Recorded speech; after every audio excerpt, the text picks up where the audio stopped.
Class 12th का board exam में mathematics का पेपर आज ही कंप्लीट हुआ है और ऑल ओवर द इंडिया में कई सारे डिफरेंट सेट बनाए गए। मेरे पास बहुत सारे क्वेश्चन पेपर आए हैं ऑल ओवर द इंडिया से। इतने सारे क्वेश्चन पेपर का सॉल्यूशन बनाना थोड़ा मुश्किल था एक दिन में, इसलिए मैंने एक सेट को सेलेक्ट किया है। बट आप देखिए यदि आपका कोई दूसरा सेट भी है तो कुछ क्वेश्चंस आपको कॉमन मिल सकते हैं। तो हमने एक सेट लिया यहाँ पे 65/1/211, ये सेट नंबर हमने लिया है। वैसे हमें हमारे पास कई सारे सेट अवेलेबल हैं, बट आप कई सारे क्वेश्चन कॉमन मिल रहे हैं हमें। अब देखो ये पूरा का पूरा क्वेश्चन पेपर का इंस्ट्रक्शन था, जिसमें हमने देखा question number 1 to 18 multiple choice question थे, 19-20 एसर्शन रीजनिंग क्वेश्चन थे, 21 to 25 2 मार्क्स के क्वेश्चन है, 26 to 31 3 मार्क्स के क्वेश्चन है। सेक्शन डी में question 32 to 35 long answer question 5 marks के हैं, एंड क्वेश्चन 36 to 38 जो है केस बेस्ड क्वेश्चन है जो कि 4 मार्क्स के हैं। राइट। तो ये पूरा का पूरा क्वेश्चन पेपर है और ये बिल्कुल क्लियर लिखा हुआ है कि यहाँ पे कैलकुलेटर अलाउड नहीं, वैसे कैलकुलेटर की जरूरत पड़ती भी नहीं है। तो चलिए इसका सोल्यूशन शुरू करते हैं क्वेश्चन 1 से। ध्यान से देखिएगा, एक एक क्वेश्चन को चेक करो। क्वेश्चन भी यहाँ पे है, उसका सोल्यूशन भी है। क्वेश्चन नंबर 1 बहुत सिंपल बेसिक क्वेश्चन है वेक्टर्स के ऊपर। दो यूनिट वेक्टर है, पढ़िए क्वेश्चन को। दो यूनिट वेक्टर है, angle between two unit vector A cap and B cap such that sine theta equal to 3/5। जबकि हमने एंगल का फॉर्मूला क्या पढ़ा था, cos थीटा। कोई बात नहीं, when sin theta is equal to 3/5 we can find cos theta, and we know the formula a cap dot b cap जो हमें फाइंड करना है। this can be written as magnitude of a cap multiply magnitude of b cap multiply cos theta। ये formula है, but cos theta नहीं पता, sin theta पता है। हमने 10th क्लास में पढ़ा था how to find cos theta when sin theta is given. आप आइडेंटिटी लगा सकते हो, we can say sin square theta plus cos square theta is equal to 1। यदि आप यहाँ पे sin थीटा की वैल्यू पुट करोगे, you will get cos theta is equal to +-4/5। And unit vector का मतलब उसका मैग्नीट्यूड 1 होता है। So magnitude of A cap 1, magnitude of B cap 1, and cos theta की वैल्यू +-4/5। तो अल्टीमेटली आंसर क्या मिला, +-4/5। मैं एक एक करके पूरा डिटेल सोल्यूशन आपको बता रहा हूँ। आगे बढ़ते हैं, क्वेश्चन 2 को देखिए। क्वेश्चन 2 में लिखा है the integrating factor of the differential equation. Differential equation, जो लीनियर डिफरेंशियल इक्वेशन होता है, उसको इंटीग्रेटिंग फैक्टर फाइंड करने के लिए सबसे पहले डिफरेंशियल इक्वेशन को स्टैंडर्ड फॉर्म में लेना पड़ता है। स्टैंडर्ड फॉर्म का मतलब क्या है, dy/dx का कोफिशिएंट 1 होना चाहिए। आप एक काम करिए, इन सबको x से डिवाइड करिए। तो dy/dx minus y/x is equal to x³ - 3। अब आप देख सकते हो कि यहाँ पे जो p की वैल्यू है वो -1/x। What is p? P is the coefficient of y in the left hand side. So we got the value of P. When we are finding the integrating factor, we can say it is e to the power integration -1/x dx. ये integrating factor है। यदि आप इसको solve करो तो e to the power -log x मिल जाएगा। And -log x में log की प्रॉपर्टी लगाई जाए, it can be log 1/x।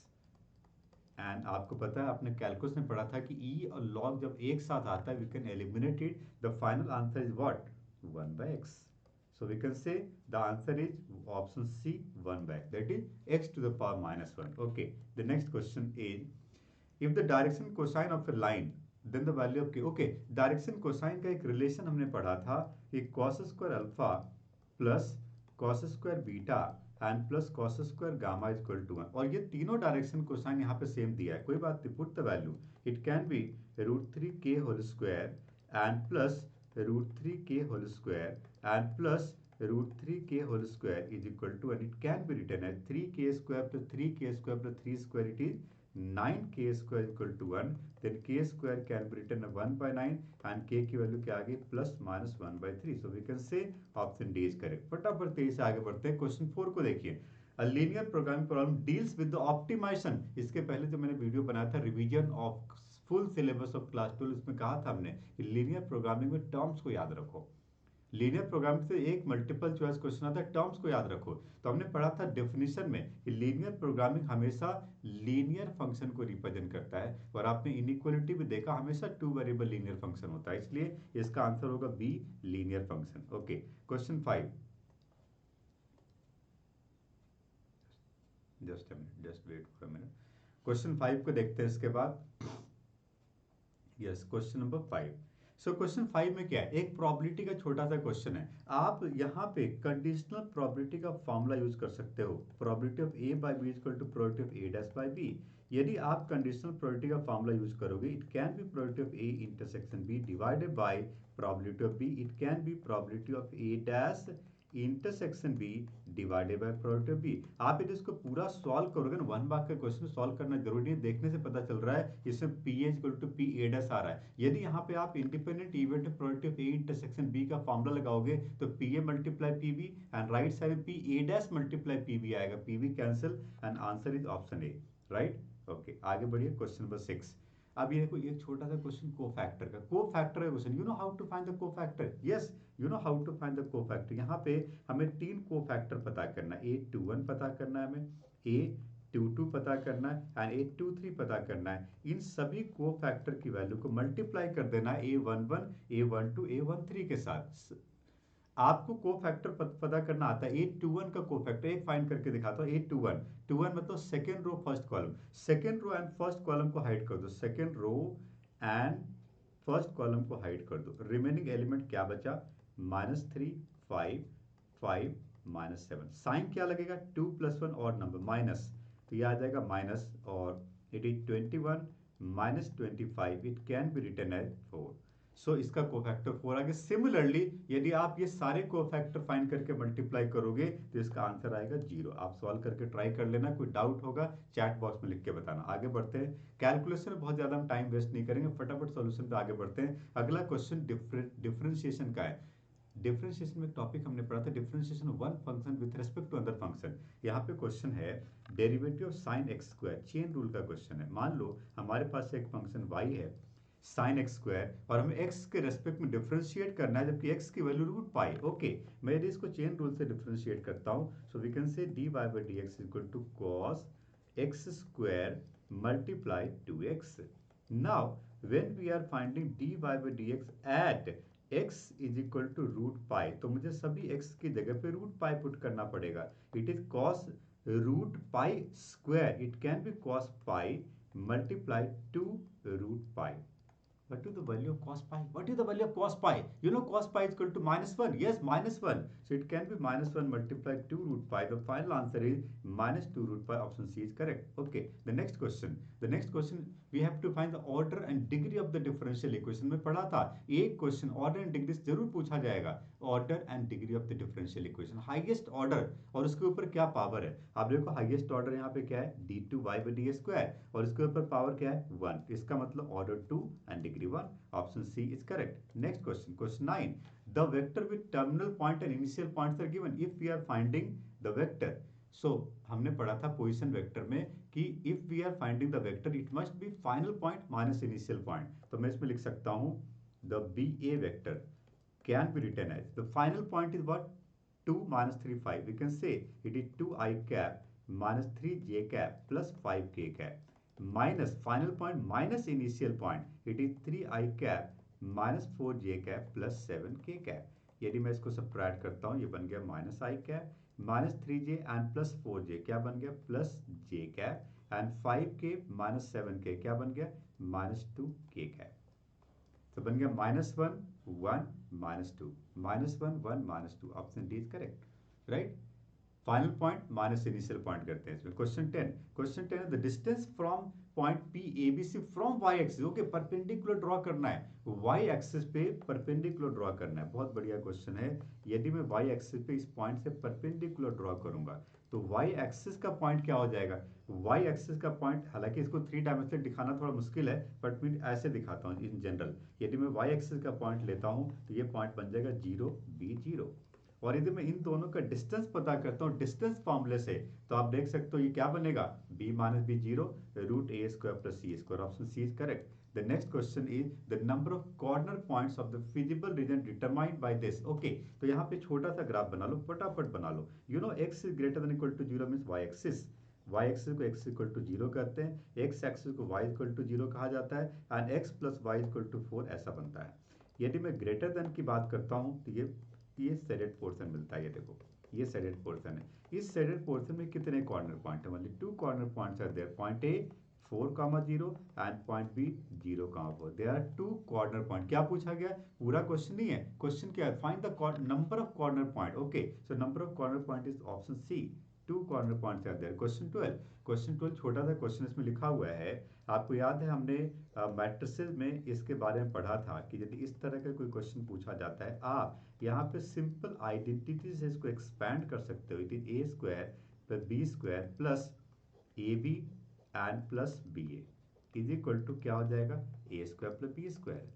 Right, matrices की बात कर रहे हैं ना, तो A plus B whole square का मतलब क्या? A plus B multiply A plus B. It can be A square plus B square plus A B plus B A. Okay, A square B square cancel हो गया, we can say it is A B is equal to minus B A. इसका मतलब option B correct है। Right, next question, फटाफट तेजी से आगे बढ़ रहे हैं। यदि आपको ज्यादा फास्ट लग रहा हो तो वीडियो को पॉज करके रुको, दोबारा रिवाइंड करके देखो, फिर आगे बढ़ो। अगला क्वेश्चन बहुत सिंपल बेसिक क्वेश्चन है। इसमें लिखा हुआ है कि यदि आपके पास सेट ए में 11 पॉइंट्स है, 0 to 10 कितने पॉइंट्स है?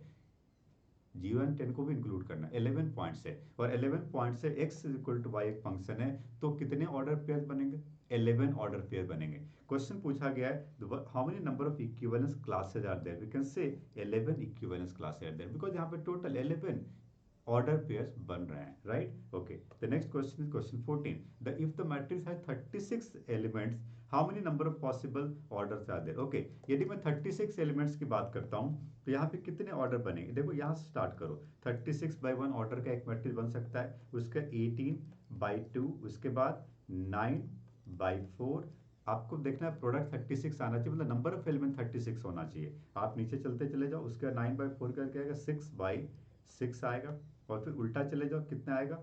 9/4 हो गया। अच्छा, इसमें एक 18 का 9, 9 का 6। ओके, 6 के बाद 36 का डिविजिबल नंबर और क्या आता है? 4, तो ये बन जाएगा 4/9, और इसके बाद बन जाएगा 4/9 के बाद क्या बन जाएगा जी?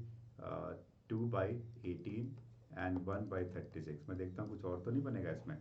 यस, और भी कुछ नंबर छूट गए, 12/3 भी बनेगा, 12×3 = 36, तो यहाँ पे एक नंबर छूट गया 12। 12/3 भी 36 होता है, और क्या बनेगा? यदि 12/3 है तो 3/12 भी बनना चाहिए। यस, तो यहाँ पे बनेगा 3/12। तो आप देख रहे हैं 1 से डिविजिबल है 36, 2 से डिविजिबल है, 3 से डिविजिबल है, 4 से डिविजिबल है, 6 से डिविजिबल है 36, उसके बाद 9 से डिविजिबल है, 18 से, और 36 से डिविजिबल। कितने हो गए? 1 2 3 4 5 6 7 8 9। सो इसका मतलब the matrix has 9 possible order. ठीक है, तो ऑप्शन डी करेक्ट हो गया। 9 और डिफरेंट ऑर्डर का मैट्रिक्स बन सकता है जिसमें 36 एलिमेंट्स होंगे।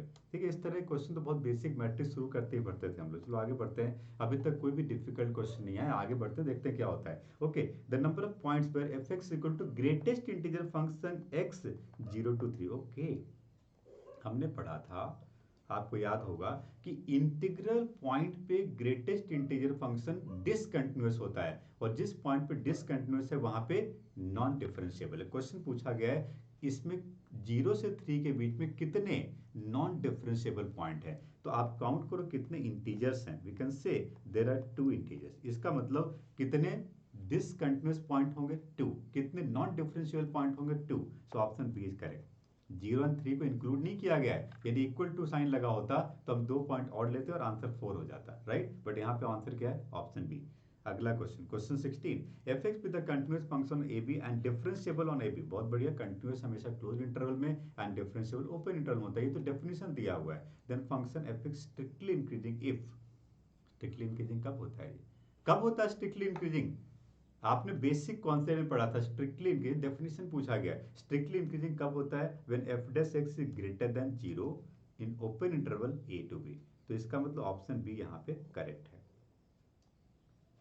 राइट, एफ डैश एक्स की बात करते हैं, एफ एक्स की बात नहीं करते हैं। When F dash X is greater than 0 the function is strictly increasing, when F dash X is less than 0 the function is strictly decreasing. इसलिए ऑप्शन बी करेक्ट आंसर है इसमें। ओके, क्वेश्चन 17, फटाफट आगे बढ़ते हैं। अब देखो ये सिंपल क्वेश्चन है, बस सॉल्व करना है आपको। क्या है जी? आप देखो सॉल्व करो, x प्लस वाई, दो इक्वेशन बन रहा है, x plus Y equal to 6। Okay, first equation, and दूसरा इक्वेशन बन रहा है x y is equal to 8। x plus Y 6 and x Y equal to 8, ये दूसरा इक्वेशन बन रहा है। और आपको 24/x पे 24/y पता करना। बहुत अच्छा क्वेश्चन है, आपको ज्यादा सॉल्व करके x एंड y फाइंड करना जरूरी नहीं है, आप डिवाइड भी कर सकते हो दोनों को। यदि मैं इन दोनों को डिवाइड करता हूँ, डिवाइड कर देता हूँ सीधा, तो x बाई एक्स वाई हो गया। And plus Y by X Y हो गया, तो क्या बन गया 6/8। हालांकि सॉल्व भी कर सकते हो पर जरूरत नहीं है। आप देख सकते हो यहाँ पे ये बन गया 1/y plus 1/x is equal to 3/4। और हमसे क्या पूछा गया 24/x प्लस 24/y, दोनों तरफ 24 से मल्टीप्लाई कर लो। 24/y plus 24/x is equal to 24 multiply 3/4, तो ये कितना बन गया 18। So we can say the answer is option D 18। 24/x plus 24/y can be written as 18, right? Okay, now see question 18. Question 18 में आपके पास एक डेफिनेट इंटीग्रल का basic question, इसमें आप सीधा फॉर्मूला लगा सकते हो स्टैंडर्ड फॉर्म का। आपने पढ़ा था integration of 1/a² plus x² dx is equal to 1 tan inverse x by a. Okay, by this formula if we are solving this question it can be written as 1/2, सीधा सीधा लिखता हूँ, 1 mark का question है, 1/2 tan inverse x by 2, right. And अब यहाँ पे आपको वैल्यू पुट कर देना है, lower limit 0 upper limit a, and ये 5/6 बन गया। सो ये बन गया 1/2 multiply tan inverse a/2 minus 0 is equal to 5/6। यदि आप इसको सॉल्व करते हो, क्रॉस मल्टीप्लाई करते हो, so we can say tan inverse a/2 is equal to 5/3।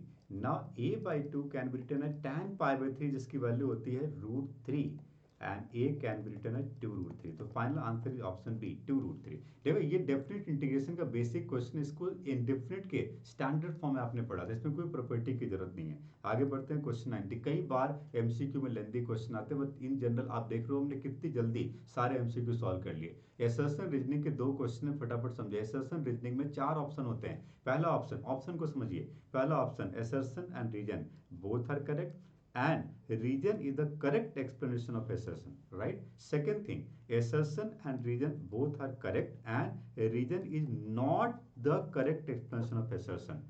Third, assertion region is false and fourth assertion is false। तो पहले आपको चेक करना है इन दोनों स्टेटमेंट में which statement is true and which is false। See the first statement, a line in the space cannot be drawn perpendicular to x, y and z axis simultaneously। Exactly, आप 3 dimensional plane पे एक ऐसा line नहीं बना सकते जो simultaneously x axis का parallel हो, वाई एक्सिस का पैरेलल हो एंड जेड एक्सिस का पैरेलल हो। बिल्कुल सही है, तो इसका लिए this statement is true. Okay, अगला, for any line making angle alpha, beta and gamma with the positive direction of x, y and z axis respectively, we can say cos square alpha plus cos square beta plus cos square gamma is equal to 1।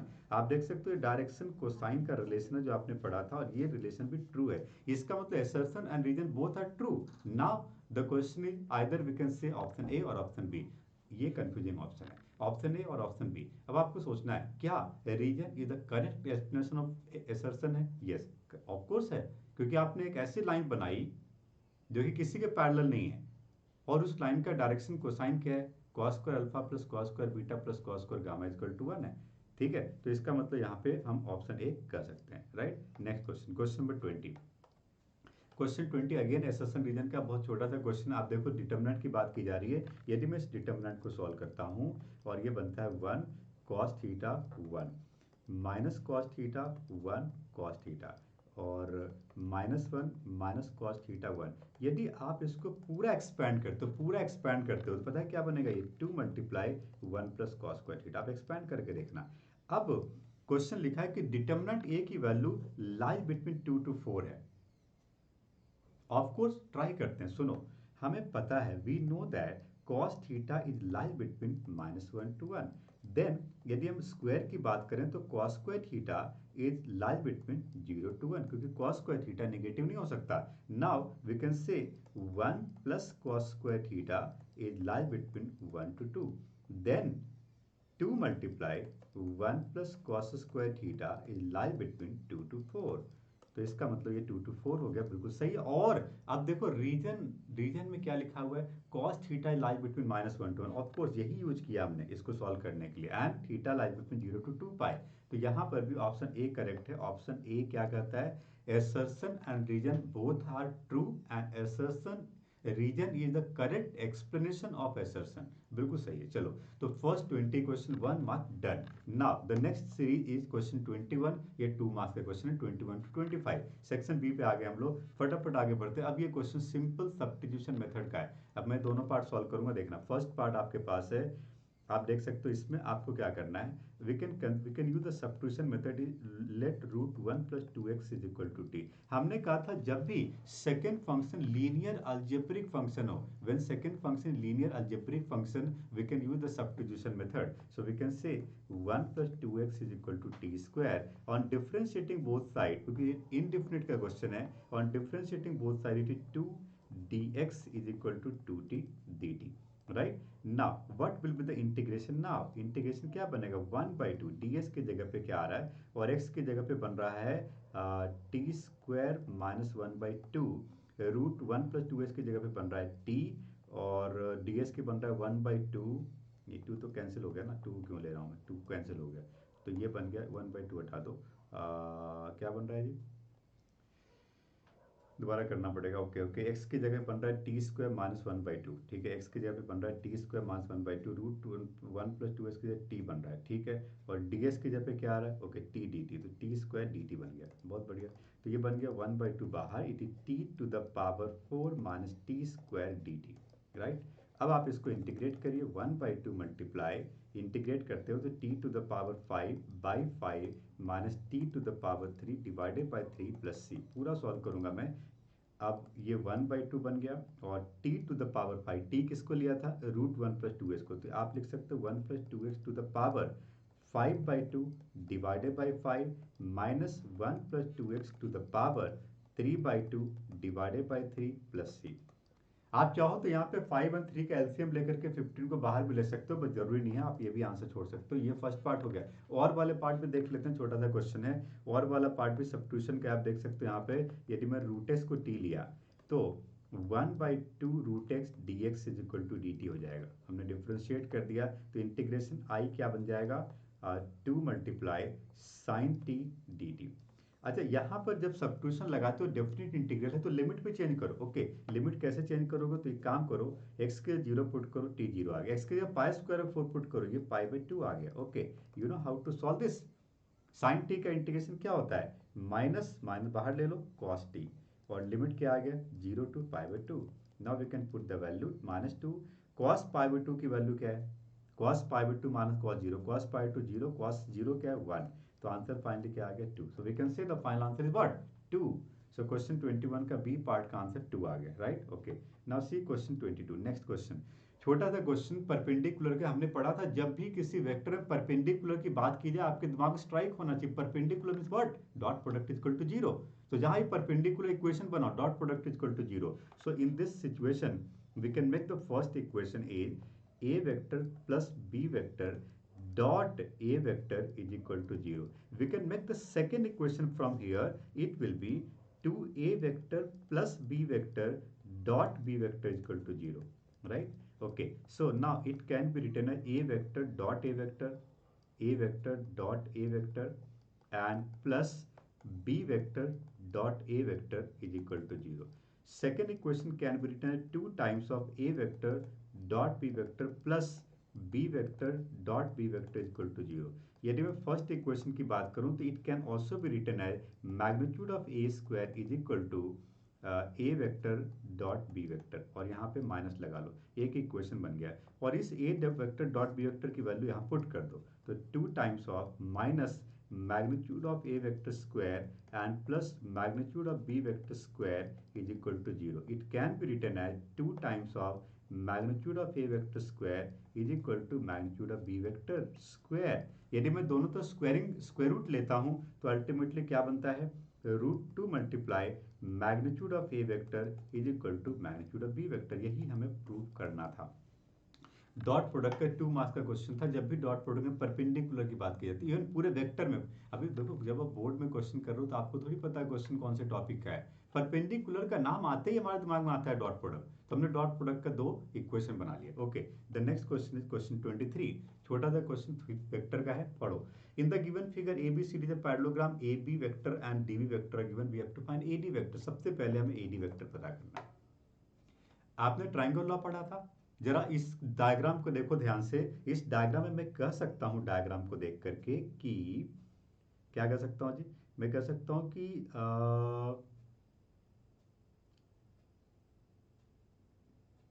DA vector ध्यान से देखना diagram, plus A B vector is equal to D B vector. कर सकता हूँ ऐसा, देखो diagram को देखो जरा, ऑर्डर को देखो, एरो साइन को देखो, तो मैं कह सकता हूँ D A vector and plus A B vector is equal to what, इसका रिजल्टेंट क्या, डी वेक्टर। क्या क्या दिया हुआ है इसमें, ए भी दिया हुआ है और डी दिया है, बहुत अच्छी बात है। So D A vector can be written as D B vector minus A B vector. Subtract कर लेते हैं डी बी और ए बी के, ये दोनों क्वेश्चन में दिया हुआ है, D B minus A B. Okay, एक काम करो, D B minus A B करो, D B minus A B करो, सब्ट्रैक्ट करते हैं। तो आई कैप माइनस 6 और plus 4 minus 2 j cap and 2 minus 5 minus 3 k cap. क्या हो गया जी, 3 माइनस 2, ठीक कर रहे हैं ना, 1 चेक कर लेता हूँ, minus 6 plus 4 minus 2 and 2 minus 5 is minus 3। बहुत बढ़िया, बट हमें डी ए थोड़ी पता करना था, हमें ए डी पता करना था। कोई बात नहीं, साइन चेंज कर लो, इंटरचेंज कर लो। ओके, तो डी ए को यदि मैं ए डी वेक्टर बनाना चाहता हूँ तो क्या बन जाएगा, minus I cap plus 2 j cap plus 3 k cap. So we got AD vector. ठीक है. Now the question is, the next question in this is what? Hence also find the area of parallelogram. You know how to find the area of parallelogram? In a parallelogram, when two adjacent sides are given, we can say the area of parallelogram is magnitude of cross product. Magnitude of cross product. So यहाँ पे मैं कह सकता हूँ कि यदि मुझे area of parallelogram पता करना है तो मैं इसमें कर सकता हूँ it is magnitude of adjacent side को ध्यान से देखना। इनिशियल पॉइंट को इनिशियल वेक्टर क्या है, A B vector A D vector है, तो इसका मतलब मुझे A B and A D vector का क्रॉस प्रोडक्ट लेना पड़ेगा। A B vector and A D vector का क्या लेना पड़ेगा, क्रॉस प्रोडक्ट और उसका मैग्नीट्यूड। ओके, तो मैं पहले ए बी और ए डी का क्रॉस प्रोडक्ट करता हूँ, मैग्नीट्यूड बाद में करते हैं। पहले हम, ये फार्मूला हो गया, ए बी और ए डी का क्रॉस प्रोडक्ट करते हैं पहले, A B vector cross A D vector, इसको डिटरमिनेंट में अरेंज करना पड़ेगा, i cap j cap k cap. A B vector को डिटरमिनेंट में करो 2 minus 4 5 and A D vector को करो माइनस 1 2 3। सॉल्व करके एक वेक्टर पता करते हैं, क्रॉस प्रोडक्ट हमेशा वेक्टर क्वांटिटी होता है। ओके, आई कैप माइनस 12 और माइनस 12 माइनस 10, तो माइनस 22 आई कैप, बहुत बड़ा कुछ वैल्यू आ रहा है, कोई बात नहीं, माइनस 12 माइनस 10 माइनस 22। जे कैप में देखता हूँ 3 2 जा 6 एंड माइनस प्लस 5 11। ओके, तो कोई बात नहीं, 11 आ गया ना, तो ये माइनस 11 कर लेते हैं जे कैप, ठीक है। और के कैप में आता है 4 एंड माइनस 4 0। ओके, तो 0 आ गया, ठीक है।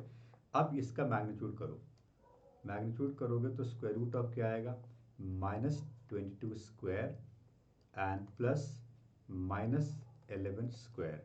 यदि मैं 11 स्क्वायर को कॉमन ले लेता हूँ तो ये बनता है 2 square 4 plus 1 5। It can be written as, अच्छा 11 स्क्वायर भी रूट में था ना, तो ये रूट से बाहर 11 बन जाएगा, तो अल्टीमेटली 11 रूट 5। कैलकुलेशन आप खुद से कर लेना है, फाइनल आंसर आपका 11 रूट 5 स्क्वायर यूनिट आएगा। फॉर्मूला याद आ गया, पैरेललोग्राम का एरिया कैसे पता करते थे, product cross product of adjacent side का magnitude. So we got the answer 11 root 5। Check कर लो आंसर। चलो अगला क्वेश्चन, क्वेश्चन 23 तक हमने कर लिया, क्वेश्चन 24 को देखते हैं। ओके, अब ये छोटा सा डिफरेंशिएशन का क्वेश्चन है। क्वेश्चन है y इक्वल टू, अच्छा ये इम्प्लिसिट फंक्शन का क्वेश्चन है, y equal to root cos x plus y. Implicit function में हमने कहा था कि यदि रूट है तो पहले स्क्वायरिंग बोथ साइड को, रूट हटाओ, y square is equal to cos x plus y.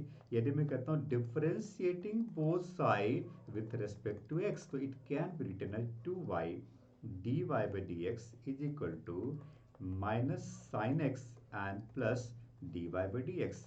यदि मैं d y by d x को लेफ्ट साइड में लाता हूँ तो ये बनता है 2y minus 1 d y by d x is equal to minus sine x. So ultimately d y by d x can be written as minus sine x divided by 2y minus 1। यदि आप denominator से minus common लेते हो तो ये 1 minus 2y बनता है, और ये प्रूव दैट क्वेश्चन था, प्रूव हो गया, done, very simple. Implicit function का बेसिक क्वेश्चन था, स्क्वायरिंग करो, दोनों तरफ x के रिस्पेक्ट में डिफरेंशिएट करो, वी गॉट द आंसर।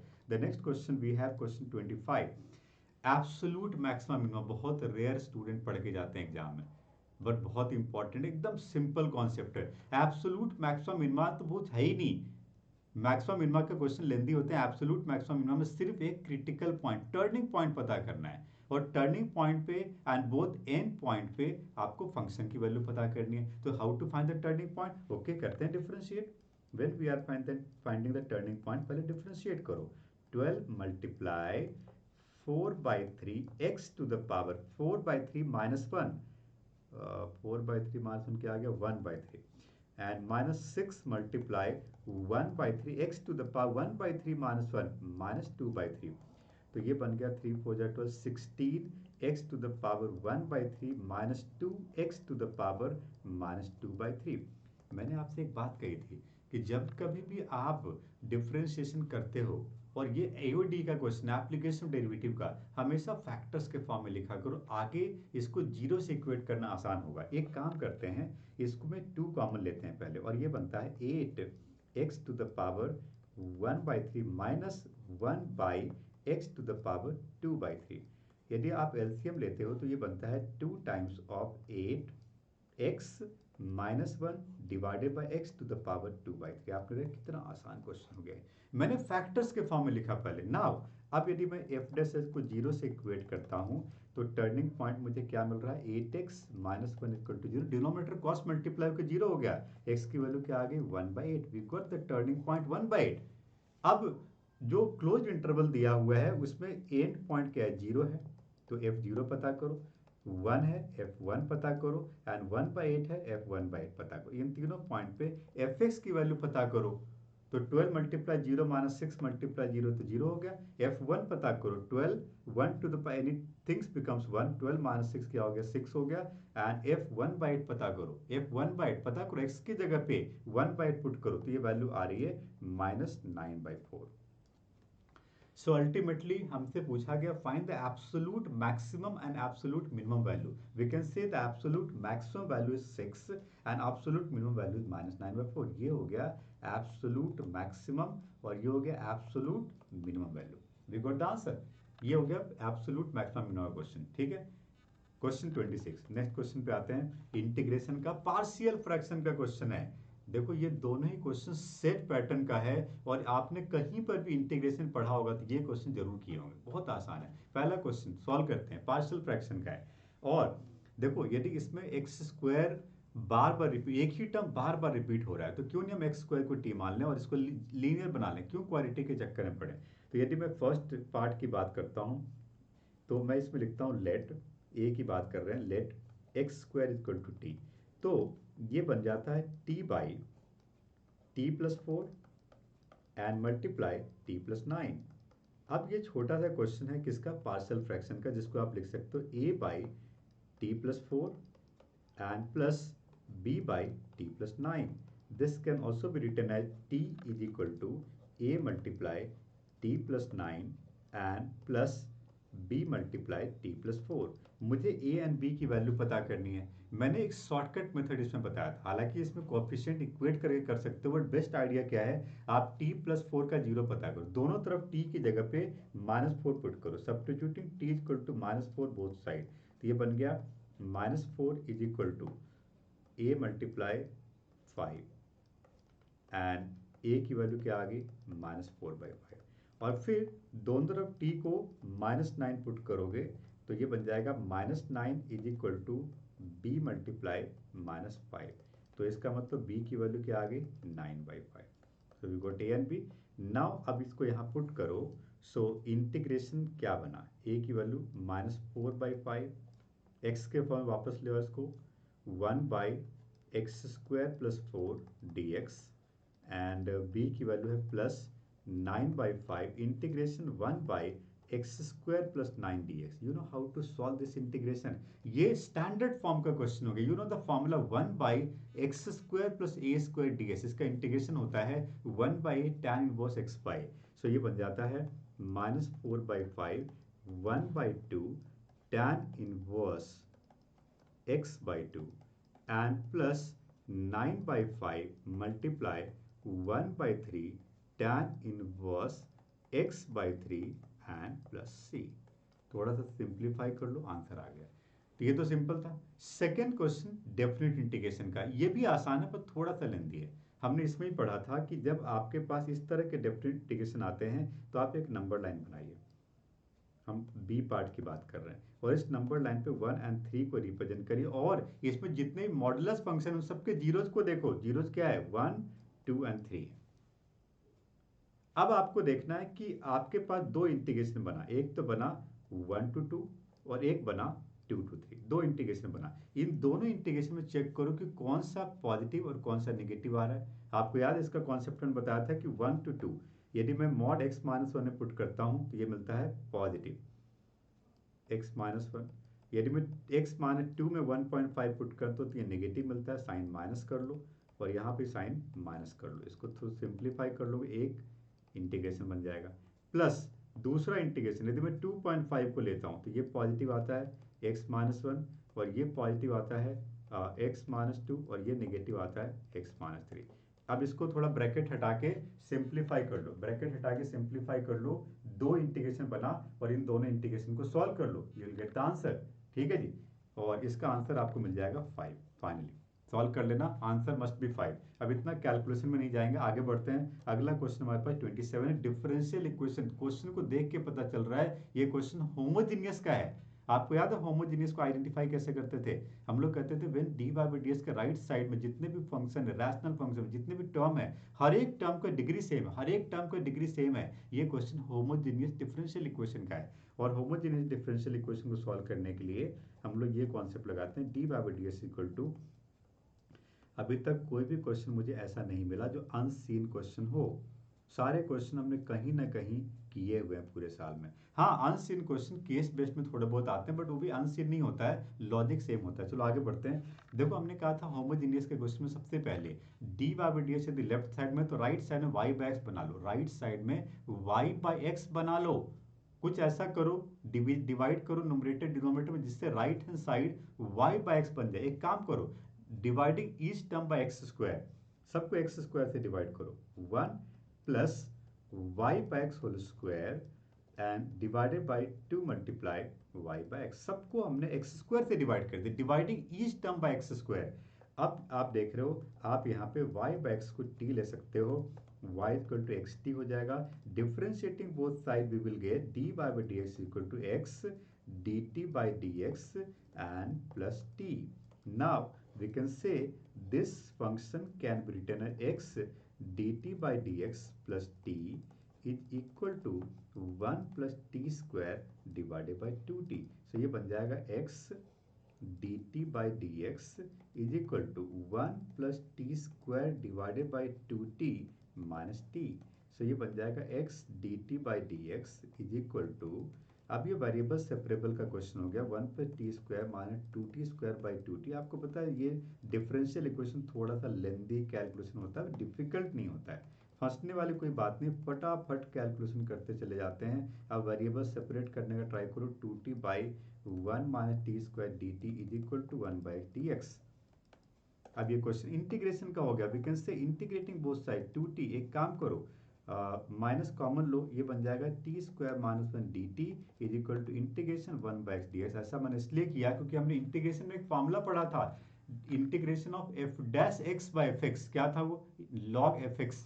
तो इसका मतलब मैं इसको लिख सकता हूँ minus log t square minus one is equal to log x. और हमने ये भी कहा था जब सारे फंक्शन लॉग में हो तो आर्बिट्री कांस्टेंट को भी लॉग में लो। ठीक है, अब यदि मैं माइनस साइन हटाता हूँ तो ये रेसिप्रोकल हो जाता है, 1 by t square minus one is equal to c x, we can eliminate the log.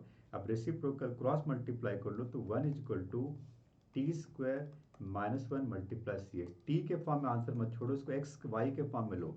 T हमने क्या लिया था, वाई बाई एक्स, तो ये y square minus x square by x square multiply c x बन गया, और क्रॉस मल्टीप्लाई करके x square equal to c multiply y square minus x square, ये आपका फाइनल आंसर हो गया। So we got the answer of this differential equation. Very simple question था ये, 3 मार्क्स का क्वेश्चन था। चलो आगे बढ़ते हैं। Question 28, linear programming. आपको पता है लीनियर प्रोग्रामिंग कैसे सॉल्व होता है? आपको एक ग्राफ बनाना है, आपको एक ग्राफ बनाना है, मैं बनाता हूँ ना ग्राफ, क्या दिक्कत है, मैं ग्राफ बनाता हूँ। सुनो, ये क्वेश्चन ग्राफ का क्वेश्चन है और ग्राफ पे बनाए तो बहुत अच्छा होगा। तो मैं एक ग्राफ लेता हूँ पहले, ये क्वेश्चन ग्राफ का है, मुझे ग्राफ बनाना है। सुनो, तो सबसे पहले मैं यहाँ पे पॉइंट ऑफ इंटरसेक्शन फाइंड कर लेता हूँ। यदि मैं एक्स को 0 पुट करता हूँ तो वाई क्या आता है, 2 आता है, और यदि मैं वाई को 0 पुट कर लेता हूँ तो एक्स 4 आता है। तो मुझे एक्स एंड वाई एक्स के साथ पॉइंट ऑफ इंटरसेक्शन मिल गया। यहाँ पर सेकेंड वाले में x को यदि मैं 0 पुट करता हूँ तो y 6 आता है। तभी हम स्केल डिसाइड करेंगे। पहले point of intersection with x and y axis पता कर लेते हैं। तो और x 2 आता है, y को 0 पुट कर देते हैं, x 2 आता है। यहाँ पर यदि मैं x को 0 पुट करता हूँ तो y 4 आता है, और यदि मैं y को 0 पुट करता हूँ तो x 4 आता है। ठीक है, राइट। सो ये सारे के सारे हमें पॉइंट्स मिल गए। अब मैं एक ग्राफ बनाता हूँ। चलो ठीक है, एक ग्राफ बनाते हैं। सो यहाँ पे एक कोऑर्डिनेट एक्सिस लिया जाए।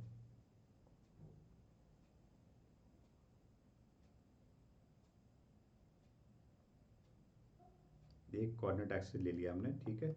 एक कोऑर्डिनेट एक्सिस लिया, छोटा सा बना लेता हूँ ग्राफ।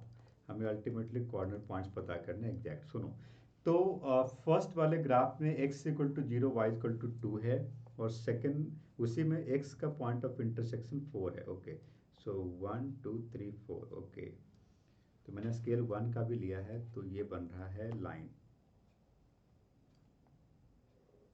ये बन रहा है लाइन, और इसका नाम है x plus 2y is equal to 4।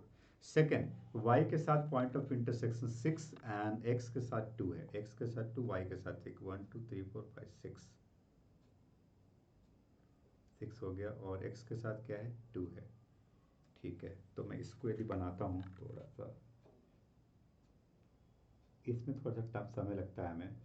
Exact बनाओगे तभी एग्जैक्ट बन पाएगा, एग्जैक्ट कॉर्नर पॉइंट ही मिल पाएंगे आपको। थोड़ा सा गड़बड़ लग रहा है मुझे, दोबारा ट्राई करता हूँ।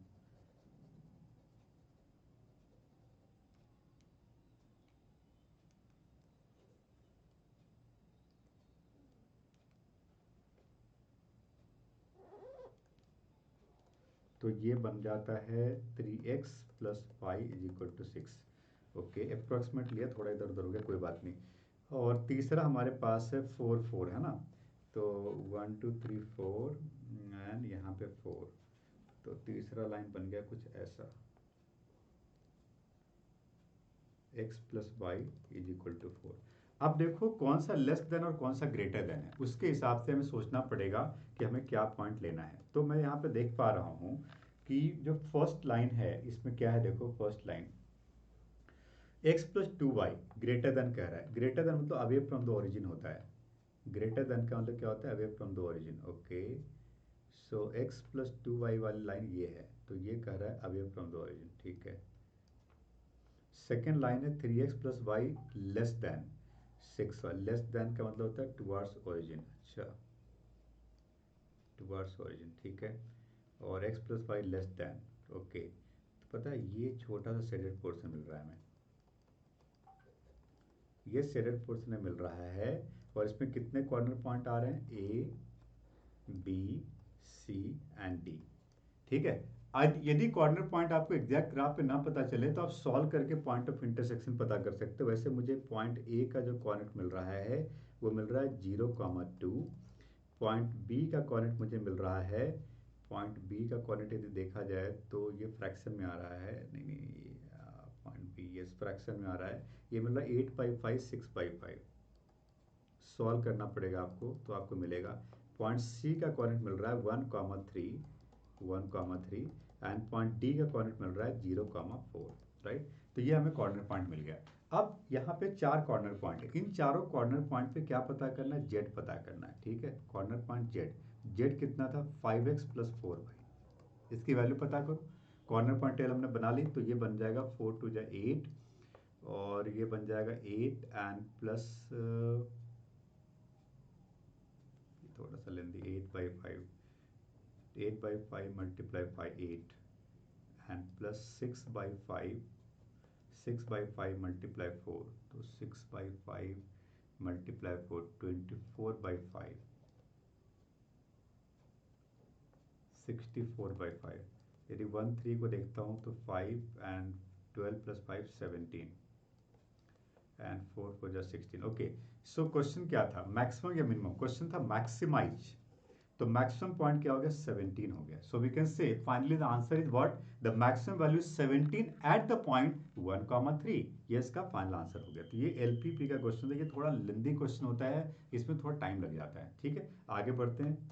Question 29, E and F are the two independent events such that, बहुत बढ़िया क्वेश्चन, इंडिपेंडेंट इवेंट आते ही हमारे दिमाग में स्ट्राइक होता है इंडिपेंडेंट इवेंट मतलब P E intersection F P E multiply P F. Independent event जैसे दिमाग में आता है वैसे हमारे दिमाग में एक फार्मूला स्ट्राइक होता है कि P E intersection F P E multiply P F हो जाएगा। Okay, and P E not जो दिया हुआ है इससे आप पी ई पता कर सकते हो, क्या बन जाएगा 1 माइनस 0.6 दैट इज 0.4। अब ये जो इक्वेशन दिया गया है इसको देखते हैं इससे क्या मिल जाएगा हमें। हमने फॉर्मूला पढ़ा था पी ई यूनियन एफ का कि P E plus P F and plus plus नहीं minus P E intersection F, ठीक है, इज इक्वल टू क्या बन जाएगा 0.6। नाउ यदि आप वैल्यू पुट करो तो पी की वैल्यू है 0.4, ठीक है, इज प्लस पी एफ जो कि नहीं पता हमें फाइंड करना है, minus P E intersection F क्या आएगा P E that is 0.4 multiply P F, ठीक है, इज इक्वल टू 0.6। यदि मैं इसको सॉल्व करता हूँ तो पी एफ को कॉमन लिया जाए और ये बनता है 1 minus 0.4 is equal to 0.6 minus 0.4 is 0.2, then P F is equal to 0.2 divided by 0.6 is equal to 1/3। So P F की वैल्यू क्या आ गई 1/3। पहले तो पी एफ पता करना था, वी गॉट पी एफ 1/3। यदि इसको डेसिमल में लिखा जाए तो ये क्या आ गया 0.3, ठीक है ना। अब क्वेश्चन क्या है, अब क्वेश्चन है कि P E not union F not पता करो। आपको पता है इसका हमने फॉर्मूला पढ़ा था, ये था 1 minus probability of E intersection F, पता करो 1 minus probability of E intersection F. तो ई इंटरसेक्शन एफ क्या है 0.4 एंड मल्टीप्लाई 1/3। तो मैं इसको लिख सकता हूँ 1 माइनस 4/10 दैट इज 2/5 मल्टीप्लाई 1/3, ये बन गया 50 माइनस 12 13/15, ये इसका आंसर हो गया। So finally the answer is what 13/15, ये आंसर हो गया सेकंड पार्ट का। देखो P E not union F not De Morgan law से इसको हम सॉल्व करते हैं जो हमने सेट्स में पढ़ा था, और उससे फॉर्मूला बनता है 1 minus P E intersection F, जिसको हम पुट कर दिया। अगला क्वेश्चन 30 है।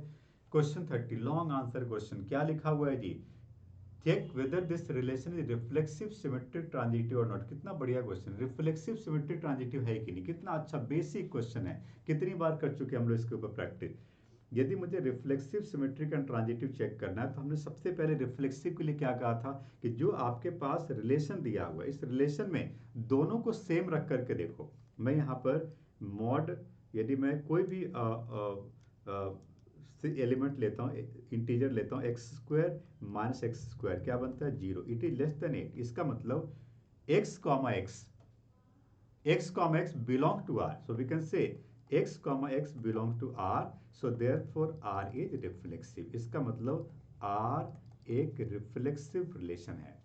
सेकेंड थिंग, हमें सिमेट्रिक पता करना है। सिमेट्रिक कैसे पता होगा, सुनो, यदि मॉड x² मॉड लगा हुआ है ना माइनस y² 8 से छोटा है तो मॉड y² माइनस x² क्या होगा, ऑफकोर्स 8 से छोटा होगा। क्यों, सोच करके देखो ना, मॉड 2² माइनस 3² और मॉड 3² माइनस 2² एक ही वैल्यू है ना, दोनों मॉड लगा हुआ है ना, क्या फर्क पड़ता है।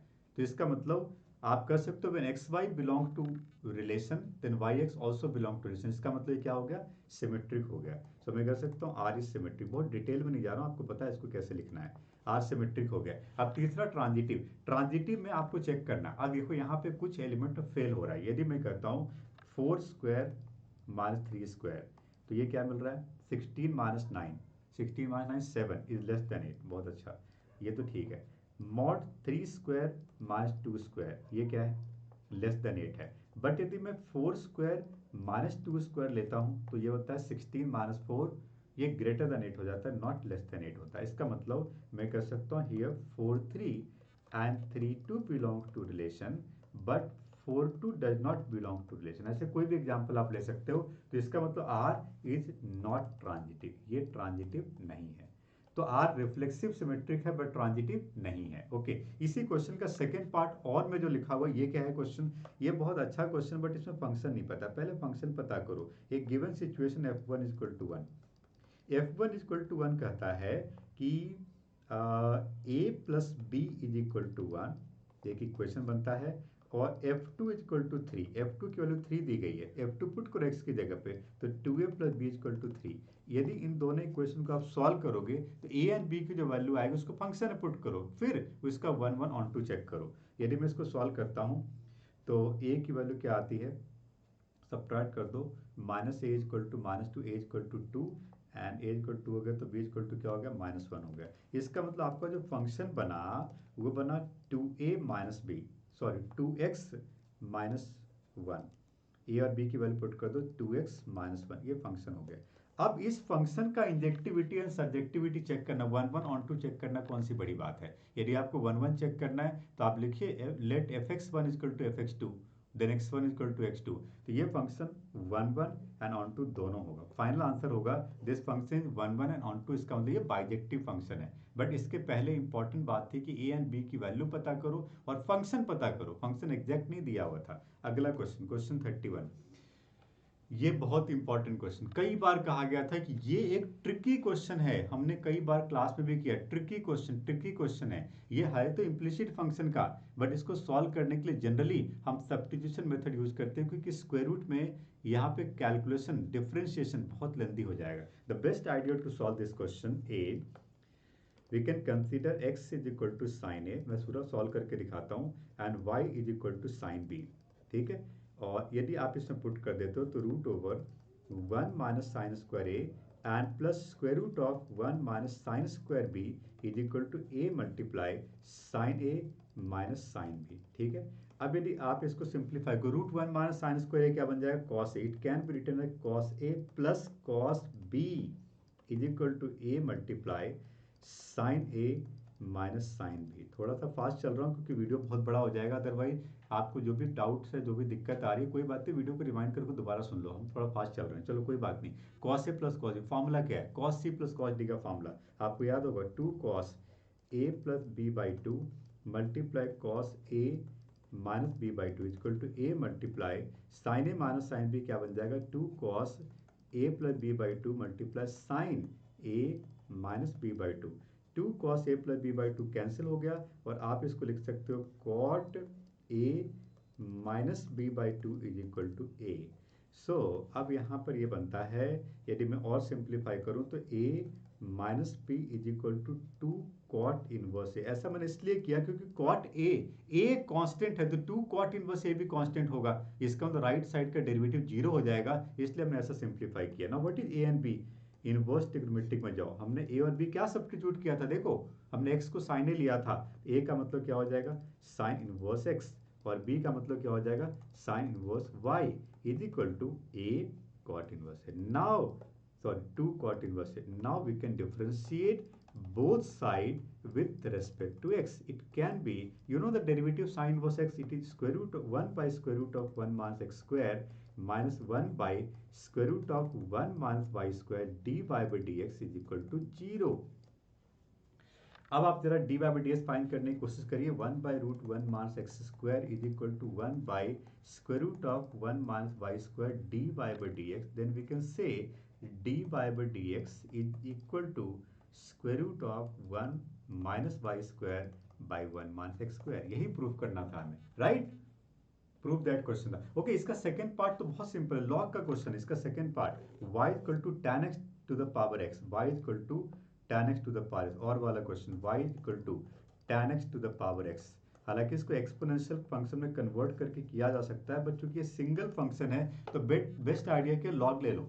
Log y equal to log tan x to the power x, आप इसको लिख सकते हो log y equal to x multiply log tan x। You know how to differentiate it by implicit function. यदि हम कहते हैं differentiating both sides with respect to x, it can be written as 1 by y dy by dx is equal to, use product rule here, it can be x multiply log tan x का derivative 1 by tan x multiply sec square x and plus log tan x multiply 1. ठीक है, now dy by dx can be written as xy multiply sec square x by tan x and plus log tan x. Right, हो गया derivative. तो मैंने और वाला part भी आपको बता दिया। Question 32 next question. अब ये क्वेश्चन इंटीग्रेशन का है। आपको याद है हमने इंटीग्रेशन बाय पार्ट्स में कॉन्सेप्ट पढ़ा था कि जब भी कोई question e to the power x के साथ आता है तो आप इसको e to the power x fx plus f dash x बनाइए। e to the power x fx plus f dash x बनाइए। ठीक है, तो आप इसको क्या कर सकते हो, आप इसको लिखो 0 टू पाई बाई 2, बहुत बढ़िया क्वेश्चन है। e to the power x 1 plus 2, हमने ये क्वेश्चन किया था ऑलरेडी, 2 sin x बाई 2। यदि आपने एनसीईआरटी से प्रैक्टिस किया होगा तो ये क्वेश्चन जरूर किया होगा आपने। एंड 1 प्लस कॉस थीटा का formula 2 cos square theta by 2 होता है, राइट। अब यदि मैं इसको लिखता हूँ 0 to pi by 2 e to the power x multiply, divide करते हैं 1 by 2 sec square x by 2, अलग अलग डिवाइड करो, plus 2 cos x by 2 cancel हो गया, ये बन गया tan x बाई 2। मैंने क्या कहा था, मैंने कहा था कि इन क्वेश्चन में क्या होता है कि एक्सपोनेंशियल फंक्शन के साथ जो फंक्शन बनता है इसमें एक फंक्शन दूसरे का डेरिवेटिव होता है। आप यहाँ पे देख रहे हो tan x बाई 2 के यदि fx लिया जाए तो half sex square x by 2 क्या है, f डैश x है। इसका मतलब मैं यहाँ पे कर सकता हूँ इफ दिस इज fx, इसको यदि डिफ्रेंशिएट किया जाए चेन रूल से तो ये f डैश x बनता है। और हमने फॉर्मूला पढ़ा है integration e to the power x fx plus f dash x dx is equal to e to the power x fx plus c। So यहाँ पर ये जो इंटीग्रेशन बना, integration I will becomes e to the power x multiply tan x by 2, और limit क्या हो गया 0 to pi by 2। We can put the limit, it is e to the power pi by 2 multiply tan pi 4, that is 1 minus e to the power 0 1 and multiply 0 0, final answer is e to the power pi by 2। ठीक है, right. And the second part substitution method का है। आपको याद है sin x plus cos x किसका derivative है, sin x minus cos x का।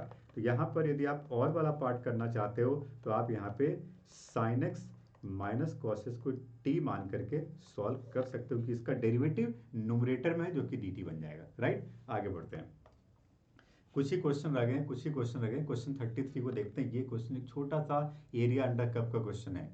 एरिया अंडर कर्व में हमने क्या पढ़ा था, एप्लीकेशन इंटीग्रेशन में हमने बहुत सारे क्वेश्चन पढ़े थे, circle, parabola, ellipse, straight line. ये क्वेश्चन इलिप्स का स्ट्रेट लाइन के साथ है। यदि मैं इसका ग्राफ बनाता हूँ, एक सिंपल सा रफ ग्राफ यदि बनाता हूँ, बहुत डिटेल में जाने की जरूरत नहीं है, तो यहाँ पर एक इलिप्स कुछ ऐसा बन रहा है और इस इलिप्स का नाम है x square by 4 square and plus y square by 2 square is equal to 1।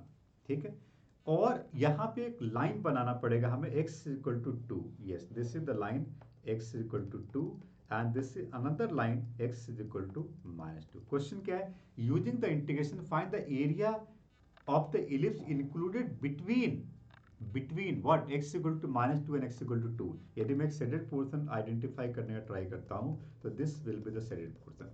मुझे इस वाले पार्ट का एरिया पता करना है। We have to find the area of this shaded portion. पूरा करने की जरूरत नहीं है, मैं एक काम करता हूँ, मैं यहाँ पे इस वाले पार्ट का इसका नाम लिखता हूँ, मैं एक काम करता हूँ OABC, इसका एरिया फाइंड करके 4 से मल्टीप्लाई कर देता हूँ। OABC पता करो, 4 से मल्टीप्लाई कर दो। OABC में लिमिट क्या होगा, 0 टू 2। OABC का लिमिट क्या होगा 0 टू, क्योंकि पॉइंट ए का कोऑर्डिनेट क्या है 2 है। और अब ये जो इलिप्स है इसको y in terms of x लिखो, y square by 4 is equal to 1 minus x square by 16, then y square equal to 4 multiply 1 minus x square by 16, then y square equal to 4 by 16, 1 by 4 square root of 16 minus x square, then y can be written as 1 by 2, क्या कर दिया मैंने 1 by 2, just minute, थोड़ा सा calculation गड़बड़ लग रहा है मुझे, मैं एक बार चेक कर लेता हूँ। 4 by 16 बाहर आ गया, 1 by 4 हो गया, रूट के अंदर 1 by 2 आ गया, ठीक है। Square root of 16 minus x square, ठीक है, okay. So y equal to क्या बन गया 1 by 2 square root of 16 minus x square dx। और यहाँ पर एक और बात है, मैं इस एरिया को 4 से मल्टीप्लाई करूंगा अकॉर्डिंग टू ग्राफ, तो ये बन गया 4, तो अल्टीमेटली हो गया 2 times of integration 0 to 2 square root of 4 square minus x square dx। You know how to solve this integration. आपको इंटीग्रेशन सॉल्व करना आता है, आप सॉल्व करना, इसका आंसर मिलना चाहिए 12 √3 प्लस 8 पाई/3। आप सॉल्व करके देखना, आंसर को हमेशा स्क्वायर यूनिट में लिखना, ठीक है। 12 √3 प्लस 8 पाई/3 आना चाहिए। नहीं आएगा तो आप कमेंट बॉक्स में लिखो, पूरा का पूरा सॉल्यूशन बताएंगे, ठीक है। डन, आगे बढ़ते हैं। क्वेश्चन 34, बस एक लास्ट क्वेश्चन है, उसके बाद हमारे पास केस बेस्ड क्वेश्चन आने वाला है, नहीं 2 क्वेश्चन और है। अब देखो ये 3D का बहुत बढ़िया क्वेश्चन है, 3D का बहुत बढ़िया क्वेश्चन है। ये क्या लिखा है, equation sides of the parallelogram are given. Okay, एक पैरेललोग्राम की साइड दी गई, आपको डायग्राम बनाना पड़ेगा तभी बात समझ में आएगी। आपको डायग्राम बनाना पड़ेगा तभी आपको बात समझ में आएगी। मैं यहाँ पर एक डायग्राम बनाता हूँ, ध्यान से सुनना। ये क्वेश्चन चैलेंजिंग हो सकता है यदि आपने कॉन्सेंट्रेट नहीं किया हो। अब आपके पास A B, B C, C D and D, A 4 line है जिसका इक्वेशन दिया गया और आपसे पूछा गया find the equation of B D. बहुत बढ़िया। ओके, सो एक काम करते हैं, पहले डायगोनल बी डी बनाते हैं। ध्यान से कॉन्सेंट्रेट करिए मैं क्या कर रहा हूँ। हमने कहा था इक्वेशन ऑफ लाइन पता करने के लिए लाइन के ऊपर 2 चीजें पता होनी चाहिए, एक पॉइंट, एक उसका डायरेक्शन रेशियो, या 2 पॉइंट। यदि यदि लाइन BD के ऊपर हमें 2 पॉइंट पता चल जाए तो BD का इक्वेशन बता सकता हूं। हाउ टू गेट 2 पॉइंट, हमने पढ़ा था स्ट्रेट लाइन में, how to find the point of intersection between 2 line. यदि मैं लाइन AB और लाइन BC को सॉल्व कर देता हूं तो पॉइंट ऑफ इंटरसेक्शन मिलेगा, वो पॉइंट B का कोऑर्डिनेट होगा। और यदि मैं लाइन AD और DC को सॉल्व कर देता हूं तो पॉइंट ऑफ इंटरसेक्शन जो होगा वो पॉइंट D हो जाएगा। यदि मैं point B and point D दोनों पता कर लिया तो 2 पॉइंट से मैं इसको फाइंड कर सकता हूं, राइट। तो अब देखो, अब मैं ए बी का इक्वेशन को देखता हूं, उसको लेमडा मान लेते हैं। और ए बी के साथ किसको सॉल्व करना है मुझे, बी सी को, पॉइंट बी पता करने, इसको म्यू मान लेते हैं। आपको याद है कि कैसे सॉल्व करते थे इसको हम लोग। तो यदि मैं ए बी के ऊपर एक जनरल पॉइंट कंसीडर करता तो ये पॉइंट क्या मिलता मुझे, लेमडा -1 -2 लेमडा +2 एंड 2 लेमडा +1, ठीक है। यदि म्यू के ऊपर लेता तो 3 म्यू +1 -5 म्यू -2 एंड 3 म्यू +5। आपको याद है, हम इसको इक्वेट करते हैं, लेमडा म्यू की वैल्यू पता करते हैं, उस लेमडा की वैल्यू को इसी पॉइंट में पुट करते हैं तो मुझे पॉइंट ऑफ इंटरसेक्शन मिलता है। उसको सॉल्व करने के बाद पॉइंट बी का जो कोऑर्डिनेट आपको मिलेगा 1 -2 5 मिलेगा। उसके बाद इसी तरह से यदि आप line C D and D A को सॉल्व करोगे तो आपको पॉइंट डी का कोऑर्डिनेट मिलेगा और ये मिलेगा 2 -3 4। जब आप इन दोनों पॉइंट के कोऑर्डिनेट को पता कर लेते हो तो आप इक्वेशन ऑफ बी डी लिख सकते हो। Equation of B D can be written as x-1 divided by 2 -1 is equal to y +2 divided by -3 +2 and z -5 is equal to 4 -5। तो इक्वेशन बन गया x-1/1 is equal to y +2 by -1 is equal to z -5 by -1, right. This is the answer for the equation of BD। बहुत lengthy question था क्योंकि पहले आपने 2 चीजें करनी है, AB एंड BC का पॉइंट ऑफ इंटरसेक्शन B पता करना और CD एंड DA का पॉइंट ऑफ इंटरसेक्शन D पता करना, फिर दोनों पॉइंट ऑफ इंटरसेक्शन से इक्वेशन ऑफ BD पता करना है, राइट। अगला क्वेश्चन, क्वेश्चन 35, मैट्रिक्स का सिंपल बेसिक क्वेश्चन है।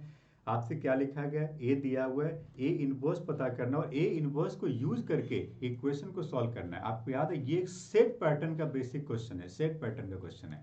ए इनवर्स पता करो, ए इनवर्स का स्टेप्स क्या था, सबसे पहले डिटर्मिनेंट ए पता करो, करते हैं 1 -2 0 2 -1 -1 0 -2 1। यदि आप इस डिटर्मिनेंट की वैल्यू पता करते हो तो ये क्या मिलता है, यदि मैं एक्सपैंडिंग अलोंग रो 1 करता हूं तो 1 multiply -1 and -2 it can be written as and +2 यदि मैं यहाँ पे लेता हूँ तो ये बनता है 2 -0, so it can be written as -3 and +4 it is 1। So determinant की वैल्यू 1 आ गई। इसके बाद मैं ए स्टार पता करता हूँ, ए स्टार पता करता हूँ, मैं ए स्टार पता करता हूँ, को फैक्टर आपको तो ए स्टार कैसे मिलेगा करता हूँ मैं, आप देखना बहुत केयरफुली करना पड़ता है मुझे। -1 एंड -2 ये बन गया -3, और यदि मैं -2 की बात करता हूँ, -2 की बात करता हूँ तो 2 -0 ही बन जाता है 2, -2 की बात करता हूँ -4 बन जाता है। इस पॉइंट की बात करता हूँ तो दिस एंड दिस, तो ये बन जाता है -2 यस, दोबारा चेक करता हूँ, यस कोई गलती ना हो जाए, -2, यस बिल्कुल सही है। और ये बनता है 1 -0 1। इसके बाद मैं इस पॉइंट की बात करता हूँ तो ये बनता है -2 -0 -2। और इस पॉइंट की बात करता हूँ, ये बनता है 2। फिर इस पॉइंट की बात करता हूँ तो ये बनता है -1।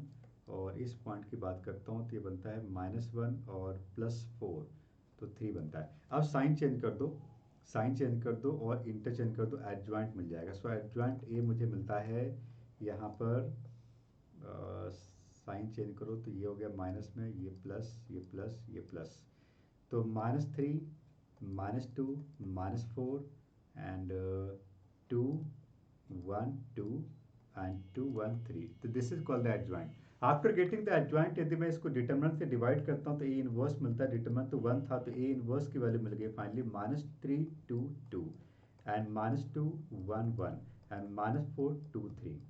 ठीक है। अब मुझे क्वेश्चन पूछा गया कि ए इनवर्स को यूज करके लीनियर इक्वेशन को सॉल्व करो। ओके, यदि मैं इस लीनियर इक्वेशन को मैट्रिक्स में कन्वर्ट करता हूं तो क्या होगा? ये बनेगा 1 -2 0 and 2 -1 -1 0 -2 1 multiply x y z is equal to right hand side we can say 10 8 7। ठीक है। अब आप देख सकते हो कि यही हमारा मैट्रिक्स ए था, है कि नहीं? देखो चेक करो, मैट्रिक्स ए क्या था? ये था ना। तो इसका मैं इसको लिख सकता हूँ A x is equal to B and this is called x is equal to A inverse multiply B. So मैं लिख सकता हूँ x can be written A inverse that is -3 2 2 -2 1 1 -4 2 3 and multiply 10 8 7। Right, इसको मल्टीप्लाई कर लो, x की वैल्यू आ जाएगी, that will be the answer. Multiply करता हूँ मैं तो ये हो जाएगा -30 एंड +8 2 16 एंड +7 2 14। ये हो जाएगा -20 एंड +8 +7। हो जाएगा -40 एंड +16 एंड +21। तो मैं इसको लिख सकता हूँ 16 + 14 क्या हो गया जी? 30 -30 0 आ गया, और 15 एंड -20 क्या हो गया? -5 and 6 and 2 plus 1 36 6 plus 7 37। तो ये बन जाता है -3। सो अल्टीमेटली x की वैल्यू 0, y की वैल्यू -5, z की वैल्यू -3। यदि आप बोर्ड एग्जाम लिख के आओ तो अपना आंसर चेक कर सकते हो, इट कैन बी 0 -5 -3। ठीक है, ये क्वेश्चन 35। अब हमारे पास 3 केस बेस्ड क्वेश्चन जो बहुत सिंपल आसान है, आगे बढ़ते हैं।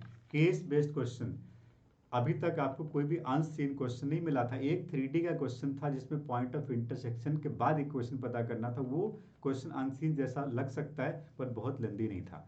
बाकी कोई भी क्वेश्चन अनसीन नहीं था, बट केस बेस्ड क्वेश्चन हो सकता है इस टाइप के सेम क्वेश्चन आपने कहीं नहीं किए हो, बट कॉन्सेप्ट वही है। केस बेस्ड क्वेश्चन को बहुत केयरफुली पढ़ना पड़ता है, ये इंपॉर्टेंट बात है। इसमें पढ़ो, केयरफुली पढ़ो, क्वेश्चन को पढ़िए। कहानी तो लिखी हुई है और क्वेश्चन में लिखा हुआ है according to the recent research air turbulence has increase in various region. Okay, एक फ्लाइट की बात की जा रही है और फ्लाइट का जो क्लाइमेट चेंज होता है उसकी वजह से फ्लाइट डिले हो सकती है। Assume that the aeroplane observe severe turbulence. Okay, एक केस है सीवियर टर्बुलेंस, एक केस है मॉडरेट टर्बुलेंस और एक केस है लाइट टर्बुलेंस। ओके, और इन तीनों का इक्वल प्रोबेबिलिटी है। क्वेश्चन तो बिल्कुल क्लियर है कि ये बेस थ्योरम का क्वेश्चन है। अच्छा, आगे क्या पता करना बात की बात है, पहले गिवन इन्फॉर्मेशन को कलेक्ट करते हैं। गिवन इन्फॉर्मेशन है कि यदि आप इवेंट E1 को सीवियर टर्बुलेंस मानते हो, इवेंट E2 को मॉडरेट टर्बुलेंस मानते हो, इवेंट E3 को लाइट टर्बुलेंस मानते हो, तो यहाँ पे probability of event E1, probability of event E2 and probability of event E3 की जो वैल्यू है वो इक्वल है 1/3 1/3 एंड 1/3। राइट, अब इसमें लिखा हुआ है further the chances of airplane reaching late. Okay, तो इवेंट ए क्या है? एरोप्लेन रीचिंग लेट, ये इवेंट ए है। तो what will be the probability of A by E1? ये क्वेश्चन में दिया हुआ है। Probability of A by E1 जो है वो 55% है।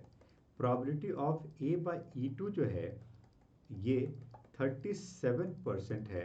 And probability of A by E3 कितना है? और ये दिया हुआ है 17%। परसेंटेज को यदि आप फ्रैक्शन में लिखना चाहो तो ये 55/100 हो जाए, कैंसिल मत करना नहीं तो कैलकुलेशन लेंदी होगा। दूसरा बन जाएगा 37/100 एंड तीसरा बन जाएगा 17/100। ये तो हो गया गिवन इन्फॉर्मेशन। अब पूछा क्या गया है, ये जो कॉन्सेप्ट है ना, जब भी किसी क्वेश्चन में इवेंट एक के बाद दूसरा स्टेप होता है, इसमें दो चीजें हो सकती है, क्वेश्चन टोटल प्रोबेबिलिटी का हो सकता है या क्वेश्चन बेस थ्योरम का हो सकता है। अब हम आगे पढ़ते हैं कि फाइंड क्या करना है, आगे चलते हैं। तो यहाँ पे लिखा हुआ है सबसे पहले फर्स्ट पार्ट में, find the probability that an aeroplane reached its destination late. Okay, event A पता करना, मतलब we have to find the probability of event A. तो फर्स्ट पार्ट में प्रोबेबिलिटी ऑफ इवेंट ए पता करना है। You know how to get the probability of event A? It can be written as probability of E one, formula लगाओ, total probability का question है, probability of even multiply probability of A by E one plus probability of E two multiply probability of A by E two and plus probability of E three and multiply probability of A by E three. Okay, value put करेंगे तो 1/3 common हो जाता है, सब में same है, और ये बनता है 55/100 plus 37/100 and plus 17/100, right? So it can be written है 1/3 मल्टीप्लाई 7 + 7 14 + 5 क्या हो गया 19 1, और 3 + 2 5 + 5 10 109/100। इसको सॉल्व करता हूँ तो ये बनता है 109/300। तो ये आंसर हो गया किसका? टोटल प्रोबेबिलिटी का, राइट? Total probability. अब इसके बाद सेकंड पार्ट को पढ़ो। सेकंड पार्ट में लिखा हुआ है कि aeroplane reach it destination late, find the probability that it was for moderate turbulence, मतलब प्रोबेबिलिटी ऑफ E2/A पता करना है। E2/A पता करना है, इसके लिए फॉर्मूला क्या है जी? इसके लिए फॉर्मूला है probability of E2 multiply probability of A/E2 and divided by total probability. Total probability already find कर चुके हैं तो उसको दोबारा करने की जरूरत नहीं है। आप E2 को लिख सकते हो 1/3 मल्टीप्लाई 37/100 एंड ये बन जाएगा 109/300। 300 कैंसिल हो गया, आंसर इज 37/109। तो सेकेंड पार्ट का आंसर क्या हो गया जी? 37/109। तो यही दो पार्ट था। ये बहुत, देखो ये क्वेश्चन कितना आसान है, बेस थ्योरम के ऊपर जो सेट पैटर्न का क्वेश्चन है वही है, सेट पैटर्न का। बस समझने वाली बात ये थी कि point number 1 and point number 2 में फाइंड क्या करना है।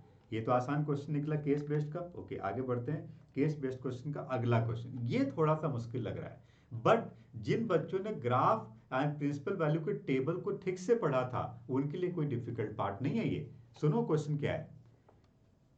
साइन का फंक्शन दिया गया, पढ़िए क्वेश्चन को।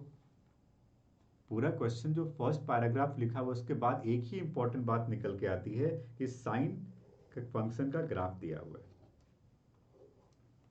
साइन फंक्शन का ग्राफ दिया गया, साइनस का ग्राफ दिया गया है, एंड साइनस के ग्राफ में हमें पता है कि इसका जो प्रिंसिपल वैल्यू ब्रांच है वो -π/2 to π/2 होता है, जहां पे वैल्यू -1 से +1 होती है, राइट? अब क्वेश्चन का फर्स्ट पार्ट को पढ़ो। इसमें लिखा हुआ है on the basis of above information answer the following. पहला part, a is the interval other than the principal value branch, given example of one such interval. कोई भी ऐसा इंटरवल लो जहां पे वैल्यू -1 से 1 के बीच में आती है, कोई भी इंटरवल लो। So we can in the first part we can take the interval π/2 to 3π/2। It can be one of the interval. π/2 to 3π/2 में आप देख रहे हो कि वैल्यू, देख रहे हो, -1 से 1 के बीच में आ रही है। सो वी कैन टेक ये 3π/2 से 5π/2 ले लो, या आप -π/2 to π/2 कुछ भी ले सकते हो। कोई भी ऐसा इंटरवल लो जहां पे वैल्यू -1 से 1 के बीच में आ रही हो। तो हमने क्या लिया? π/2 to 3π/2। फर्स्ट पार्ट का आंसर हो गया। सेकेंड पार्ट में लिखा हुआ है प्रिंसिपल वैल्यू पता करो। सेकेंड पार्ट तो कुछ है ही नहीं, साइन इनवर्स -1/2। प्रिंसिपल वैल्यू आपने बहुत प्रैक्टिस किया होगा फाइंड करने का, इसके प्रिंसिपल वैल्यू पता करनी है। साइन इनवर्स -π/2 की 1/2 की प्रिंसिपल वैल्यू क्या है? -π/6, और माइनस ये क्या है? π/2। तो इसको यदि मैं सॉल्व करता हूँ तो ये माइनस कॉमन 6 एलसीएम लो तो -π और -3π, ये आ जाएगा -4π/6। It can be -2π/3। तो सेकेंड पार्ट का आंसर जो हो गया वो -2π/3 हो गया। ठीक है, डन। चलो आगे बढ़ते हैं। अब तीसरा इंपॉर्टेंट पार्ट है। तीसरा इंपॉर्टेंट पार्ट है, लिखा है draw the graph for sine verse x. बहुत बढ़िया। इसमें क्या है? साइन वर्सेस का ग्राफ बनाना तो हमने सीखा ही था, तभी तो हमने टेबल बनाया था। साइन इनवर्स एक्स का ग्राफ क्या होता है? ये जस्ट उल्टा होता है। यहाँ पे एक्स एक्सिस पे आप वैल्यूज को लेते हो 1 एंड -1, और वाई एक्सिस पे आप लेते हो एंगल्स को π/2 एंड -π/2, और आपका ग्राफ कैसा बनता है जी? ऐसा बनता है। इसके आगे नहीं जाएगा ग्राफ, ये नहीं π/2 से ऊपर जाएगा, नहीं -π/2 से नीचे, और नहीं 1 से आगे, नहीं -1 से पीछे। ये साइन वर्सेस का ग्राफ है। बन गया? आपने इसका प्रैक्टिस किया होगा। चेंज हो गया ना। साइनस के ग्राफ में एक्स एक्सिस क्या था? एंगल, और वाई एक्सिस क्या था? वैल्यू। इसमें उल्टा हो गया, वैल्यू एक्स एक्सिस पे और एंगल वाई एक्सिस पे लेना है। इसी का और वाला पार्ट, अच्छा चलो ये तो हो ही गया, बट फिर भी कुछ बच्चे चाहते हैं कि इसका डोमेन रेंज बता दो सर। चलो बता देते हैं। डोमेन रेंज कौन सी बड़ी बात है। तो ये जो क्वेश्चन आप देख रहे हो, आपने क्लास 11th में डोमेन रेंज पढ़ा था। डोमेन रेंज का मतलब क्या था? All possible value of x is called domain, all possible value of F x is called range. Okay, यदि मैं डोमेन की बात करूं तो मैं कह सकता हूं कि साइन इनवर्स एक्स में एक्स लाई बिटवीन -1 to 1, तो मैं कह सकता हूं -1 less than equal to 1 -x less than equal to 1। So यदि मैं सब में 1 सब्ट्रैक्ट करता हूं तो -2 less than -x less than 0। यदि मैं माइनस चेंज करता हूं 2 is greater than equal to x greater than equal to 0। So x belongs to 0 to 2, x belong to what? 0 to 2। So domain क्या हो गया? डोमेन क्या हो गया? 0 to 2। ओके, अब कह रहे हो रेंज बता दो। ओके, रेंज सुनो, रेंज सुनो। आपको पता है sine inverse x lies between what? -π/2 to π/2। ये होता है sine verse x lies between what? Range क्या है साइन वर्स एक्स का? -π/2 to π/2। ओके, इसमें 2 लगा दो, 2 लगा दो, मल्टीप्लाई 2 इन ईच टर्म, तो क्या हो जाएगा ये? -π less than equal to 2 times of sine inverse 1 -x less than equal to pi. तो रेंज क्या हो गया? -π to π। Very simple. तो ये इनवर्स ट्रिग्नोमेट्रिक फंक्शन में केस बेस्ड क्वेश्चन बनाया गया। हालांकि हमने सोचा था कि इनवर्स ट्रिग्नोमेट्रिक से क्या केस बेस्ड बनेगा, बन गया ना, बट कॉन्सेप्ट पढ़ा नहीं है। वही दो चीजें, ग्राफ एंड डोमेन रेंज का जो फंक्शन का टेबल था, उसी के ऊपर बेस्ड ये क्वेश्चन बना। ठीक है जी। चलो, अब अगले साल से बच्चे ये नहीं सोचेंगे कि कौन से चैप्टर से केस बेस्ड बनेगा, किसी भी चैप्टर से बन सकता है। ठीक है जी। चलिए question 38। The last question is based on application of derivative. Very simple question. यदि मैं इस वाले ट्राइंगल को यहां अलग से बनाता हूं, ध्यान से देखना, तो क्वेश्चन के स्टेटमेंट के अकॉर्डिंग ये दिया हुआ है क्वेश्चन में कि 5 मीटर का ये टावर है एंड ये x है और एंगल ऑफ एलिवेशन थीटा है। पढ़ो पूरे क्वेश्चन को, पढ़िए। क्वेश्चन आपके सामने, आप पढ़ सकते हो पूरा क्वेश्चन। लिखा हुआ है camera is installed on a pole at the height of 5 metre, it detects a car travelling away from the pole at the speed of 20 metre per second. तो ये 20 मीटर पर सेकेंड क्या है? Speed of the car, मतलब dx/dt दिया हुआ। Okay, at any point x metre, 20 metre per second क्या दिया गया है? dx/dt। इसको लिख कर रखते हैं, आगे काम आएगा। dx/dt दिया हुआ 20 metre per second at any point x meter away from the base of the pole, इसलिए हमने x मीटर लिया है यहाँ पे डायग्राम में।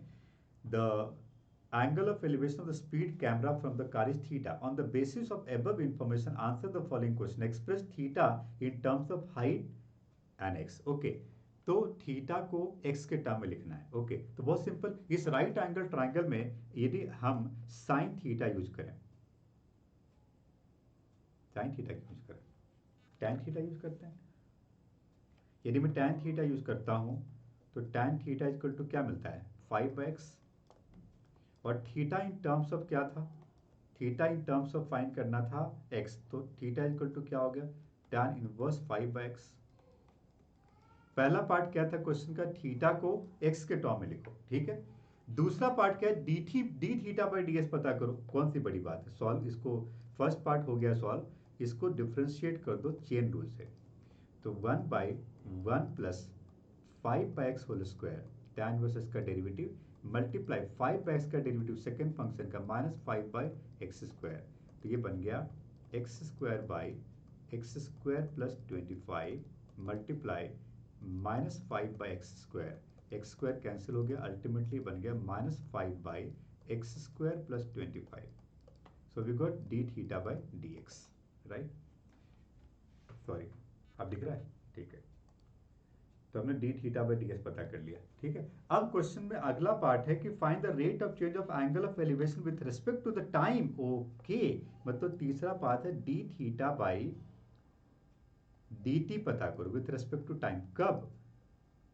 When car is 50 metre, when x is equal to 50 metre, ये पता करना है। D theta by d s when x is equal to 50 metre, ठीक है।